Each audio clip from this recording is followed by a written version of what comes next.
All right, now as we wrap up 2013, we all know that it was a huge year for religion news. From the transition of power in the Catholic Church to Pope Francis to religious tension in the Middle East.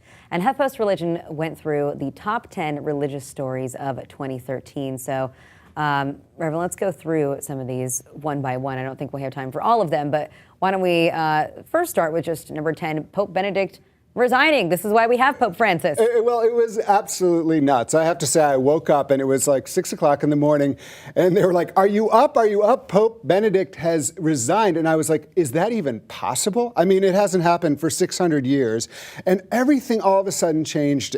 Everything was thrown into disarray. And it became the story that became the story. And so, you know, it was just an amazing thing that he did. And it created this entire sort of reflection and hand-wringing about the Catholic Church. And then it didn't end until, you know, the conclave and a new person came out onto the balcony that we are now talking about just about every day. That's right.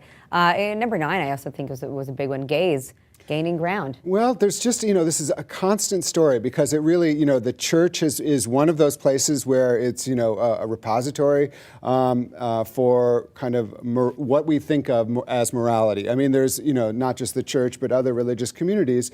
And there's always there has been this tension for the last 30 years or 40 years of what place will LGBT people have in the church. And this year, like last year, has been, you know, it's clear where the direction is going. There have been gains made. There was a bishop in the Lutheran Church who was ordained as an openly gay man. There has just been a lot of pushback.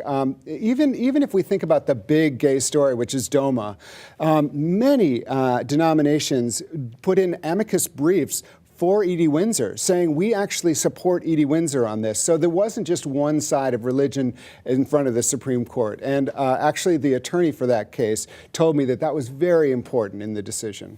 All right, some of the others there are mental health in the church, a spotlight on 6, what's going on with America's Jews, women of the wall, and other women in religion. The nuns get organized. Tell us about that, number 4. Well, I thought this was really interesting. I mean, you know, the rise of the non-affiliated person as far as is going to be the story of the 21st century. I mean, we have big numbers in that direction. What's interesting this year is we saw the start of, you know, assemblies for people of no religion. So there was something called the Sunday Assembly that started at the very beginning of this year, and it's gotten very big. And in fact, it's been exported around the world. And some people were joking that it's the first atheist megachurch, which I don't think is exactly the correct label. That already what you've seen is other atheists saying, no, we don't want this. You can't do this. This is wrong.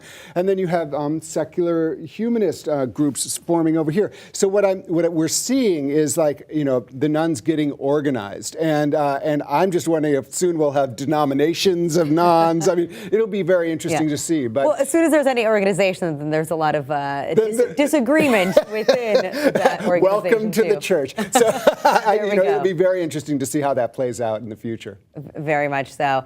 And the top 3 are intensifying Christian persecution in the Middle East, Malala versus the Taliban, and of course, Pope Francis, number 1. And you know, the whole thing's in the resource well, so I suggest that everyone check it out and read it.